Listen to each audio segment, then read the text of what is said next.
Another beautiful day with another beautiful girl, Salma Tahir. She is CEO of Aesthetics by Nina. She's a personal and professional trainer. She's a writer. She's an ex-banker. And she has such a rich profile. Salma, welcome to 101 Incredible Women. Thank you so much for having me. It's an honor for me to have been invited on such a platform where women like me, who are still, I consider myself a work in progress kind of person. So for me, people like me who are still in the process of trying to make as much difference as we can to our community, it's an honor for me to have been invited on such a platform. Salma, it's likewise. We are quite privileged to have you, and we have seen your work. You're doing a tremendous work, and I can pray that you'll keep on doing this work. Salma, let's start this conversation with your journey towards editor-in-chief. Well,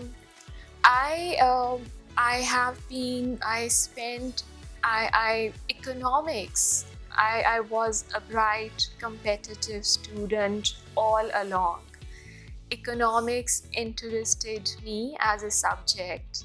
So with such an educational background like a BSc in economics from Kennedy College, MSc in economics and finance from Lahore School of Economics, a career in banking seemed as the best fit.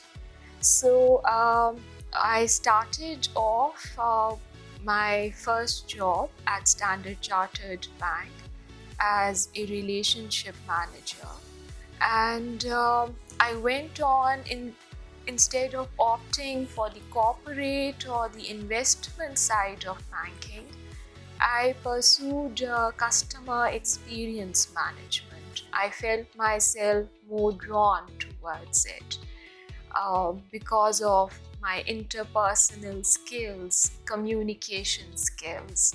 Salma, I would like to ask you here, as you said that your all degrees were perfectly matched to the banking sector. But now Salma is a very renowned writer.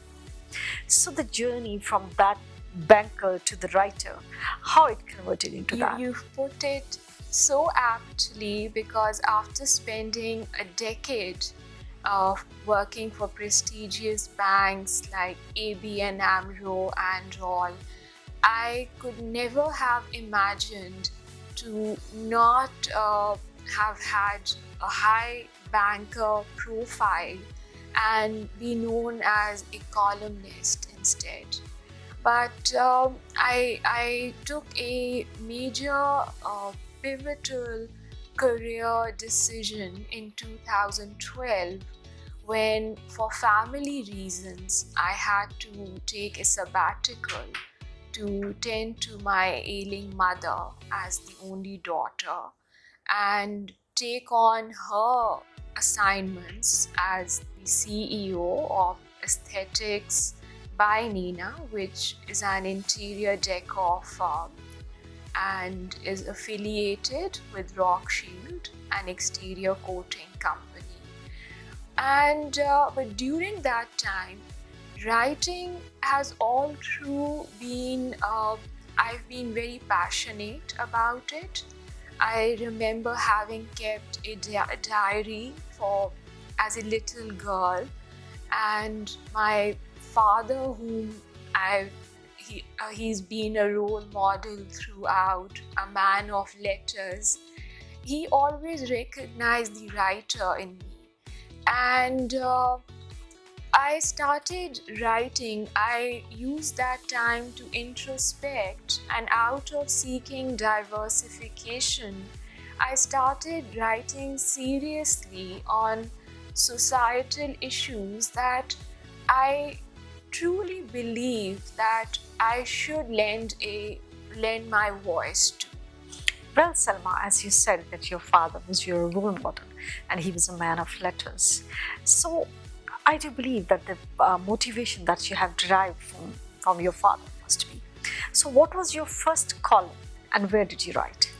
Well, my first column, as it's a coincidence that I'm here on a platform celebrating incredible women, and it so happened that when covering when I was analyzing the societal issues of Pakistan, I discovered that I came across, in fact, that one of the major leading problems was gender inequality. And the first article that I got published that really, was a point that very flattering for me. It took me on cloud nine when an article was published on women empowerment. So can we share the moments when first column of yours was published? Well, I was ecstatic. I was over the moon, and it gave me the confidence, and it enhanced my self-esteem, and it gave a boost to my confidence that yes, I could write, I could emerge as a serious writer, and people will, and after the feedback that I got from accomplished, be they bureaucrats, were they intellectuals, the kind of tremendous feedback that I received, that gave me the encouragement to take it on. I felt validated, it was therapeutic, and I felt I as a woman had found my true niche. Perfect. So, as you said that now you're writing, and obviously, it's a long journey that you have achieved. So, in writing in Daily Times and for the Express Tribune, it's a big milestone. So, when you have achieved all that, how did you feel that? Well, I still because I come from a family where my father is. I consider him an overachiever, and he's a rocket scientist and all, and he's one of the few hard-working people with integrity and a strong work ethic.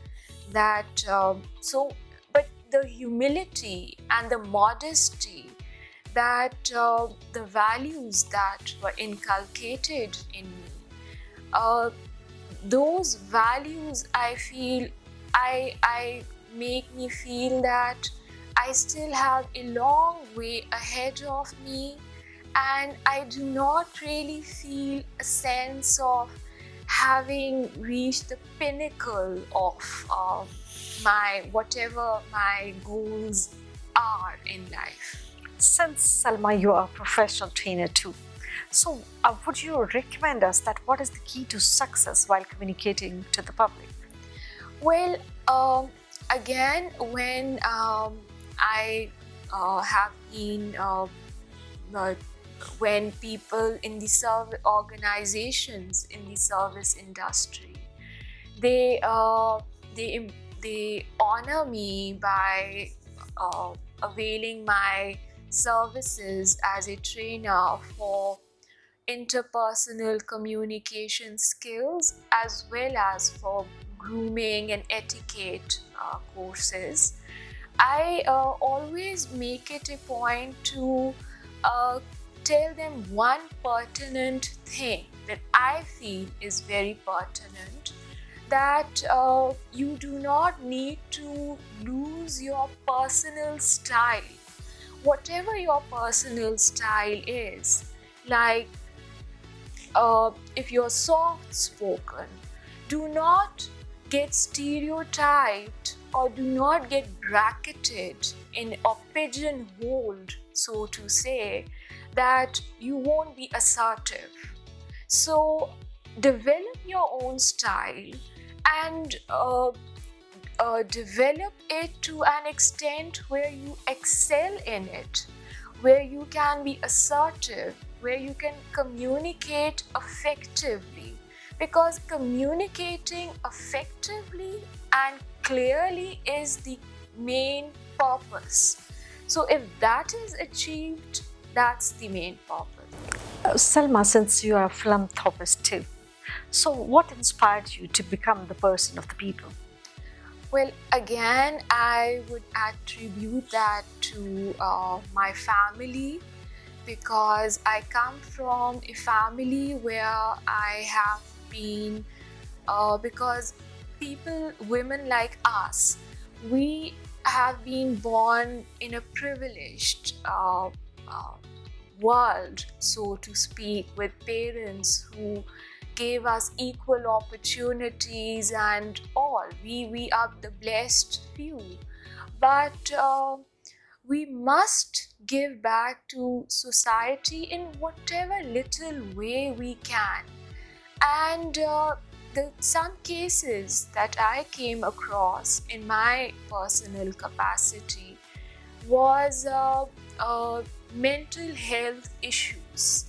And so I focused on that, and my family and myself later on, when I got the time to, associated with Fountain House, which is one of, in fact, the only leading rehabilitation center for mental health, addiction. So I participate in awareness campaigns, fundraising activities, and I this is the least I can do. So yes, but the inspiration, I would say, again comes from people, my immediate family, and from when you see role models in your society like Bilqis Ethi, and not the, I would say, not the not to undermine their efforts, but not the high profile NGOs, so to speak, but the people who are working on grassroots levels. They are my inspiration. So, can you share one of your proudest moments as a writer? As a writer, my proudest moment is yet to come. But I recently wrote an article on accountability. Accountability, because our public has a tendency to put the entire blame on the government or the authorities.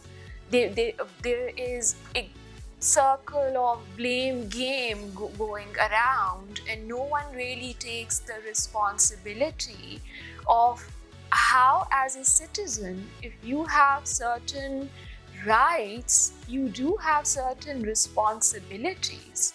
For example, if you are littering on the street, or if you are, not stopping someone or not checking someone from doing that, you are being an active participant. So then what is the point of such education or any such the so-called activism that we all talk about? So accountability at all levels is important. So it's a beautiful message that you have given to the society through your column. As a pen person, it is your duty to create the awareness among the people. At the end, any message for the women? To the women, I would say that never abandon your dreams, and do not let age come in the way. It's never too late to do anything in life that you set your mind to, and do not undersell yourself, and celebrate being a woman and lead a happy full life. And also, I would like at the end that as women we must create a sisterhood.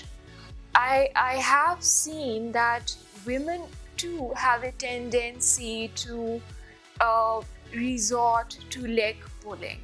So instead of doing that, please build up, back your, have each other's back. Like they say, be the woman who fixes another woman's crown and doesn't tell the world that it's crooked. Thank you very much for this beautiful message of being a woman to crown your other sisters or go for sisterhood. Thank you very much. It was a pleasant conversation. Thank you so much for having me. A pleasure being here. Thank you.